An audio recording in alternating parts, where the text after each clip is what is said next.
آج ہم سنیں گے ایک ایسی داستان جو دل کو چھو جائے، یہودا کی زندگی کا سفر، امید، فریب اور ایک درد بھرا انجام۔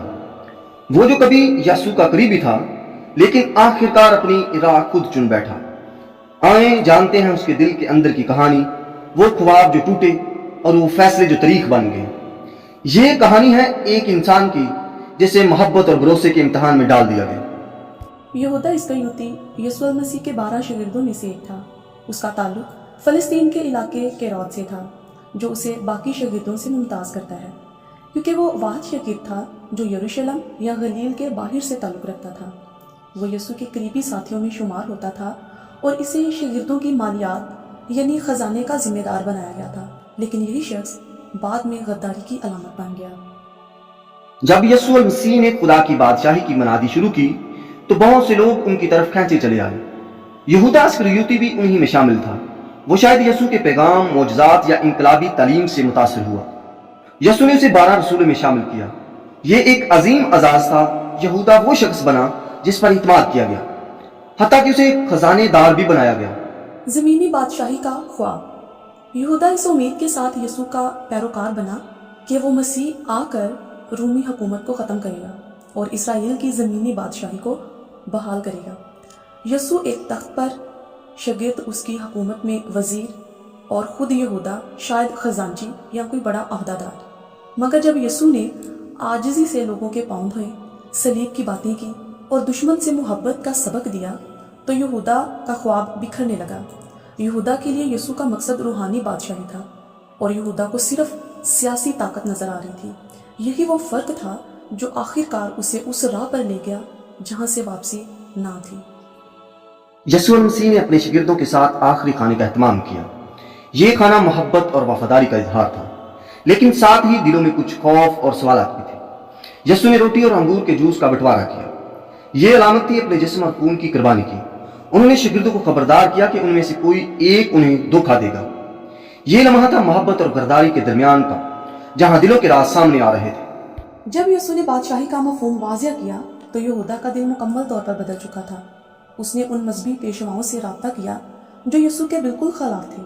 صرف 30 چاندی کے سکے، ایک غلام کی قیمت اور ایک دل کی تباہی۔ یہودا نے جو سوچا تھا کہ وہ چلاکی کر رہا ہے، وہ دراصل خود کو اندھیرے میں بیچ رہا تھا۔ مگر یسوع نے تب بھی اس سے نرمی برتی اور کہا، جس کام کے لیے آئے ہو وہ کرو۔ مگر جب دل میں لالچ، مایوسی اور توقعات کا بوجھ جمع ہوتا ہے تو انسان سب کچھ پا کر بھی اپنے آپ کو کھو دیتا ہے۔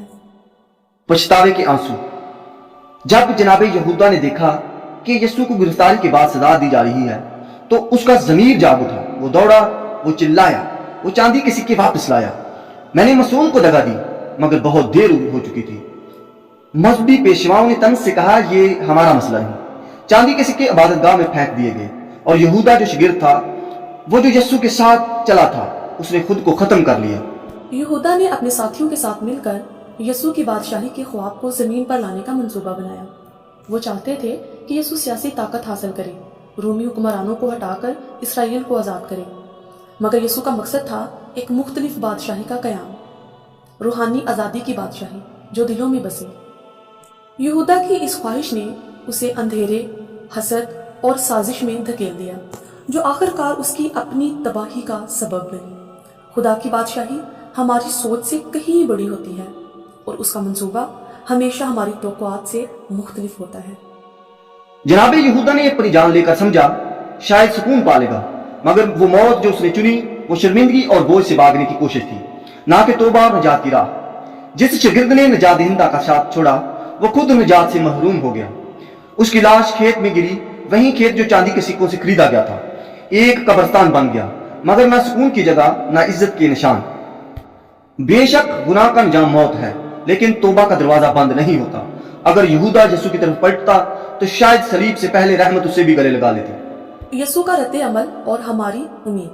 جب یسوع نے یہودا کی خیانت کو جانا تو انہوں نے نہ غصہ دکھایا نہ الزام لگایا، بلکہ دعا کی اور معافی کی راہ دکھائی۔ یسوع کی محبت اور صبر ہمیں یہ سکھاتا ہے کہ مشکل حالات میں بھی رحمت اور امید کا دامن نہ چھوڑیں۔ وہ ہماری زندگیوں میں روشنی بن کر آتے ہیں اور ہمیں نیکی کی راہ پر چلنے کی ہمت دیتے ہیں۔ ہماری امید یہی ہے کہ خدا کی محبت